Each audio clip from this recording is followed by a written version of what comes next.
Vous la voyez en cours de route. Elle commence à bouger cette histoire-là. Tu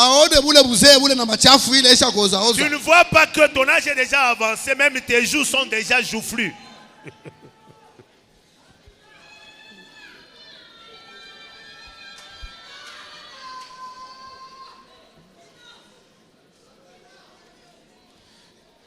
Dimension ya tatu. La troisième dimension. Dimension judiciaire. C'était la dimension judiciaire. Donc, kuhekalu wakati ya Pentecôte ilikuwa parquet munene. À l'église, au moment de la Pentecôte, cela s'est transformé en un tribunal. Ile mambo yote ilikuya nguvu kuma synagogue ilianza kwenda kuisha kule ku Pentecôte. Tous les problèmes qui ne trouvaient pas de solutions dans des synagogues allaient prendre des solutions pendant la Pentecôte. Iko sa mambo tulisema jana. C'est comme le problème qu'on avait évoqué hier. C'est que le Saint-Esprit avait révélé. Papa qui a shiba pasteur tunakatala babibi tunaoa bengine. Et nous les pasteurs nous divorçons pour nous remarier. Des anciens divorcés, de diacres divorcés dans l'église. Et vous les chantres, vous divorcez, vous prenez d'autres femmes. Elle, il répudie celle-ci et épouse l'autre dans la même chorale. Peut-être c'est dans même la même chorale, peut-être dans une même église.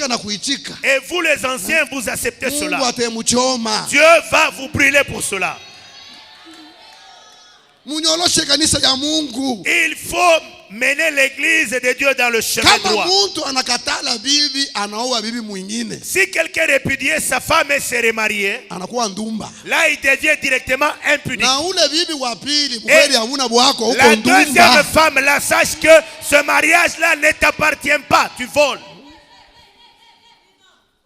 Kama ule mtu msharati mnamfungula anaanza kutumika na mwe wote walimfungula mnakuwa basharati. Et si vous prenez cet impudique là qui était suspendu, vous le remettez, commencez à travailler dans l'église, tous les collèges vous êtes des impudiques.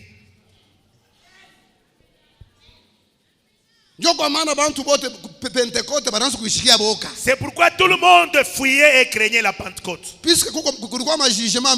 Parce qu'il y avait deux jugements. Le jugement qui était de la part des hommes et le jugement des dieux. Le jugement des hommes c'était passable. Et le jugement des dieux était tout autre et tranchant. Tout se paye ici.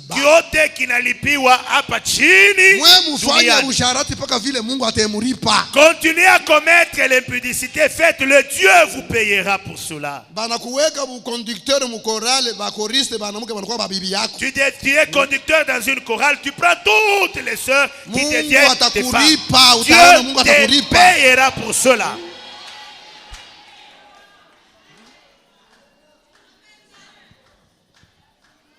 Et vous verrez des sœurs qui se cafouillent le frère conducteur. Vous êtes vraiment des fainéantes. C'est moi qui avais commencé avec lui. Et toi tu es venu. Est-ce que c'est ton mari? Ce n'est pas ton mari.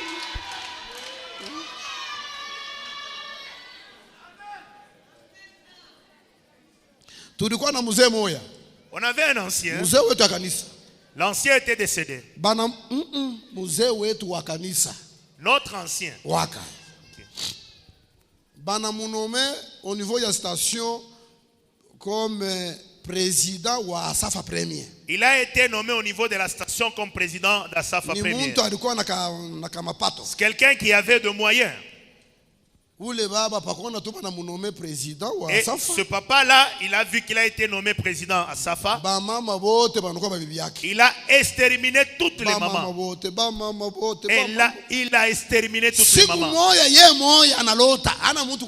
Un jour, lui-même a eu un songe. Il a vu Jésus qui descendait. Et qui lui a dit, la richesse que moi je t'ai donnée, je viens maintenant récupérer ça. Il était endormi dans la maison. Il y avait incendie à partir de la porte. Qu'est-ce que tu vas prendre? Tout était consumé. Deuxième jour, En plein sommeil, Jésus qui était venu avec le couteau maintenant, il l'a poignardé au niveau du cœur. Il lui a dit, la plaie que tu as là,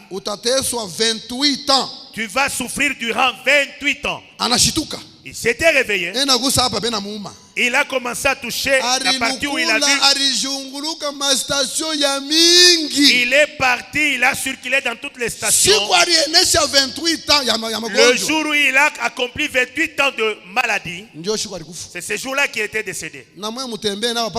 Et vous continuez à faire ce que vous faites. Et après cette Pentecôte, vous allez souffrir maintenant.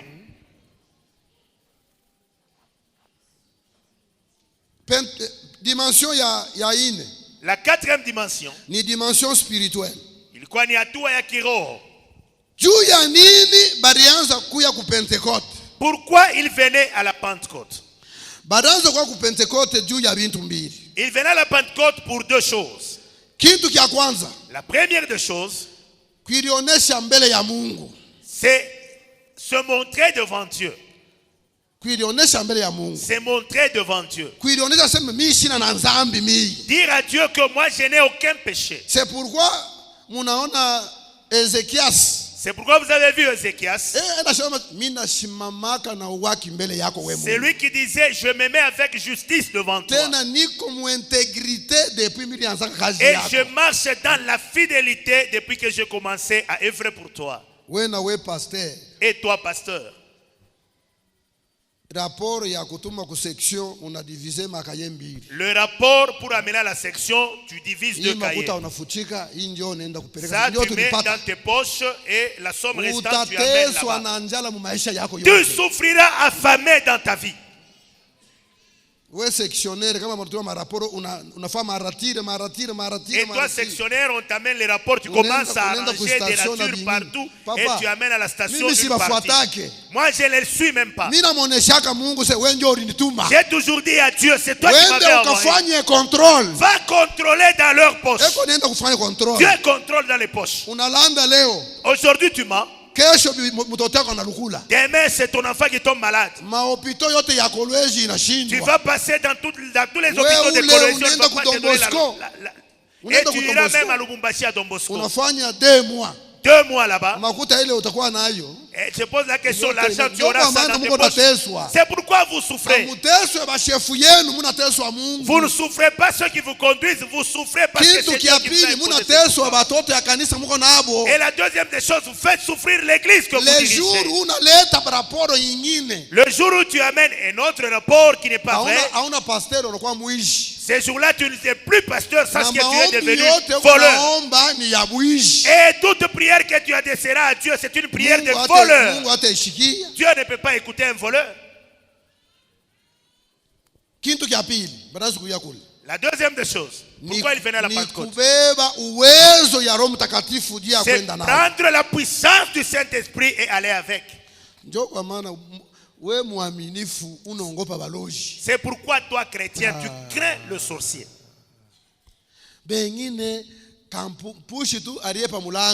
Il y a d'autres, si le chat miaulait seulement. Sans effet, sans effet. Tu t'es mort toi-même. Mungu dans sa préscience. Il a créé les animaux nocturnes et les animaux qui doivent.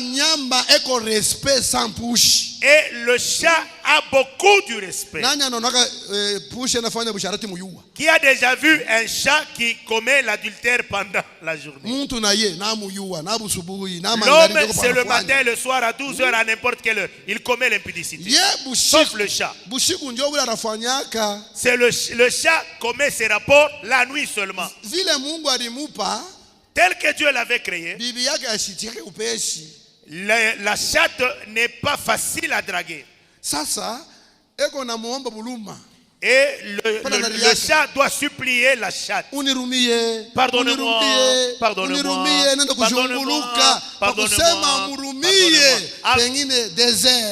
avant que la chatte ne puisse pardonner au chat, c'est peut-être même 2h du matin. C'est le chat qui cherche sa chatte pour passer à l'acte, pour mettre bas. Est-ce que le chat ne peut pas mettre bas parce que toi tu as peur? Aujourd'hui j'ai été visité par des sorciers. C'est faux. C'est le chat qui cherchait la chatte.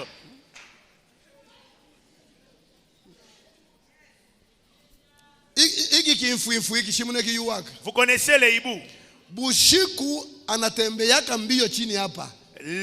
La nuit, le hibou se promène ici.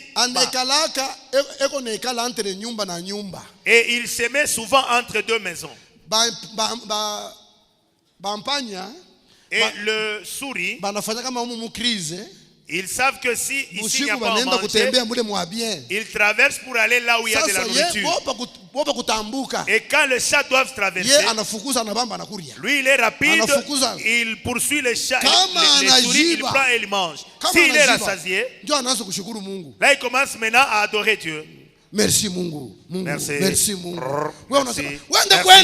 Et toi tu es en train de crier, va chez vous, va chez vous. Les hiboux ne peuvent pas adorer son Dieu à cause de ta peur.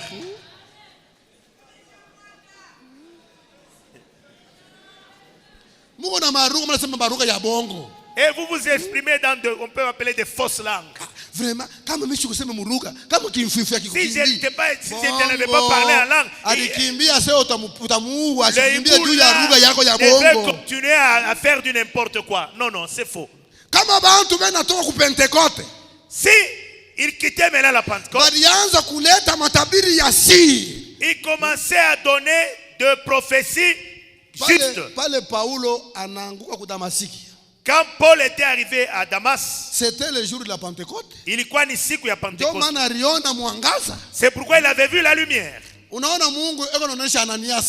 voyez Dieu qui se révèle à Ananias. Une prophétie avec exactitude. Il quoi ni matabiri yenye kweneana kompa. La droite. Et c'était dans une ligne droite. Il est venu la droite. L'avenue là où était Paul, on appelait cette avenue là la droite. Quoi Simon? Parce que chez Simon, il y a quelqu'un qui s'appelle Paul. Il a déjà fait 3 jours en jeûne en priant. Va opérer comme ça. Et toi, dans ta Pentecôte là, tu es en train de t'exprimer en langue tout ça. J'ai une vision. Je vois quelque chose qui se ressemble à la chèvre. On dirait un canard. Si chez nous tu commences, on te dit tais-toi, mets-toi. J'ai vu quelque chose, on dirait l'homme, on dirait la voiture. La Pentecôte a mené des prophéties exactes. C'est pourquoi tout le monde craigne.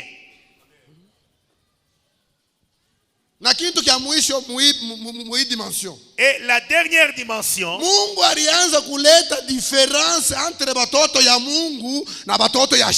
Dieu mettait la différence entre ses enfants et les enfants du diable. Je te pose la question, tu appartiens à qui? À Dieu ou au diable? Parle d'alternance.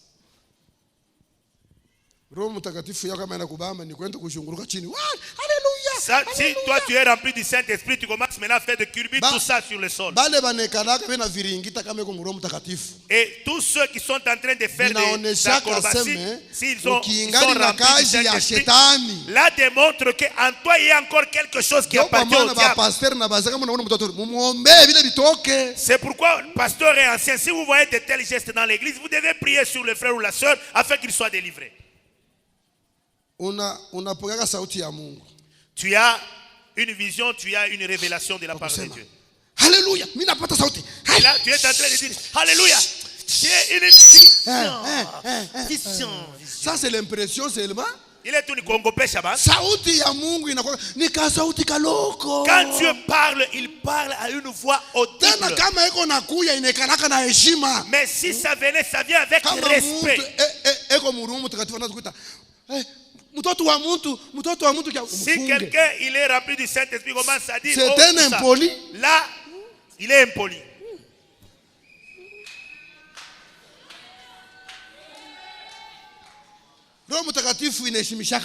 Le Saint-Esprit donne du respect. Nabii Natana, le prophète Nathan, il a reçu une révélation de la part de Dieu. Il est venu chez David. Il l'a appelé roi. Il n'a pas dit c'est toi qui as fait. Il va utiliser une parabole. Il y avait un homme, il y avait un brebis seulement, mais celui qui avait tout un troupeau, tout ça. Celui-là doit mourir. C'est David qui répond. Là maintenant il a changé en disant que c'est toi.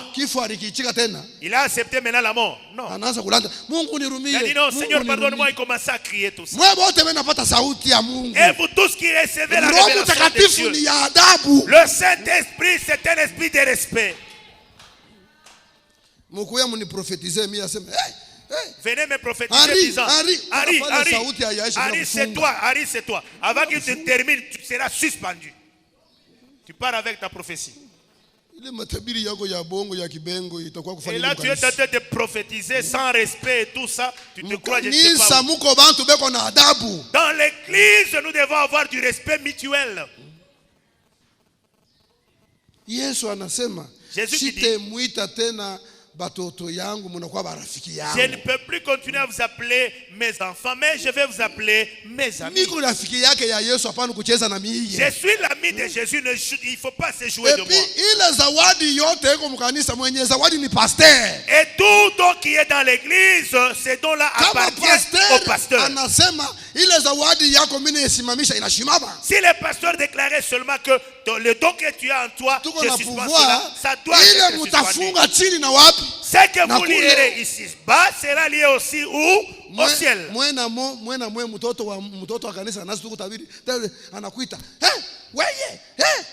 Les pasteurs, tout ça, on t'appelle Moulongo, tout ça.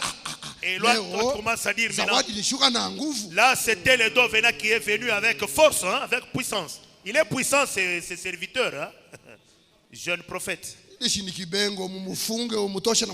Là, c'est être impoli. Il faut le suspendre et le renvoyer même de l'église. Dimension sociale. À toi, il y a social. Il y a aussi.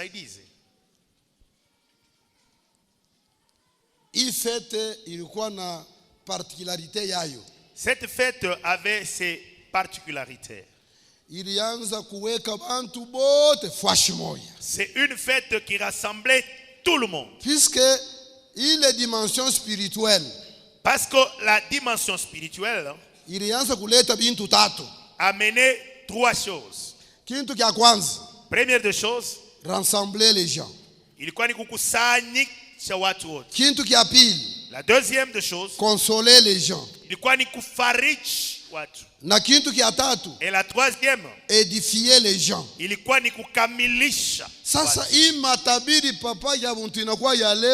ce prophétie d'aujourd'hui,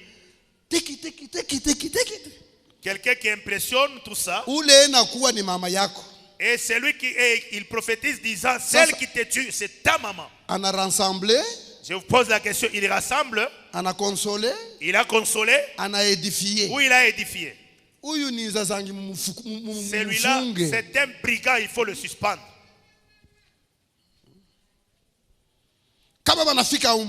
S'ils sont dans la dimension sociale, tout le monde était rempli du Saint-Esprit.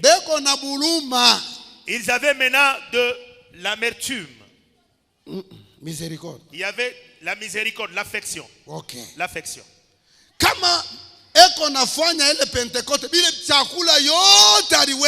Si ils célébraient la Pentecôte, toute nourriture qui était rassemblée, les grands sacrificateurs ne mangeaient pas lui seul. Deutéronome chapitre 16, verset 14. Lisons Deutéronome 16, 14e verset. Deutéronome 16, 14e verset. Deutéronome 16, 14e verset.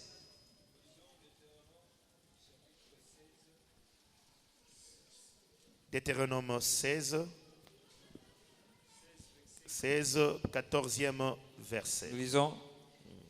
Tu te réjouiras à cette fête, toi, ton fils, ta fille et ta famille, et ta fille, ton serviteur et ta servante, les Lévites, et le Lévite, l'étranger, l'orphelin et la veuve, qui seront dans tes portes. Jusque là. Ukes kasangaril kumushum wen ene ainen ni anen amakunj ni anen amband ni atushal pol en ni amilol en ni ine dev ni angej ni ana anshon ni adiamuf ashicha mumusumbu wenu. Amen. Amen. Na utaifurahia katika karamu yako, wewe na mwana wako na binti yako na mtumishi wako na kijakazi wako na mulawi na mgeni na yatima na mjane walio malangoni mwako. Amen. Amen. Bananza aseme kama unaanza kuria ile ifete utekuria wewe. Yesu mnashikia wanataya bibi. Là, on parle, si tu célébrais cette fête, tu vas manger. On n'a même pas cité la femme. Pourquoi on n'a pas cité la femme? Parce que la femme et son homme, ils forment un seul corps.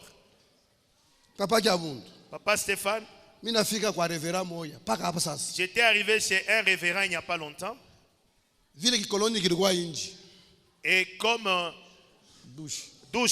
la douche était dehors, maman avait apprêté de l'eau et elle avait oublié l'essuie-main. Papa avait avoir se laver. Il a maintenant demandé l'essuie-main à la maman. Et la maman qui était éveillée, elle est venue, elle a un peu regardé à travers le rideau et lui a donné le sumain. Et le révérend là où il était, il a dit, mais toi qu'est-ce que tu es en train de regarder, débile?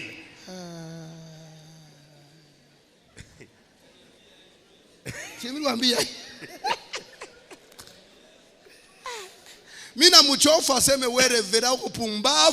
dit au révérend là, mais c'est toi qui es débile, ce n'est pas ta femme. Papa Stéphane, sur votre corps, qu'est-ce que maman ne connaît pas? Et vous? Vous connaissez aussi. Tout le monde connaît. Et les pasteurs qui ne se lavent pas ensemble avec leur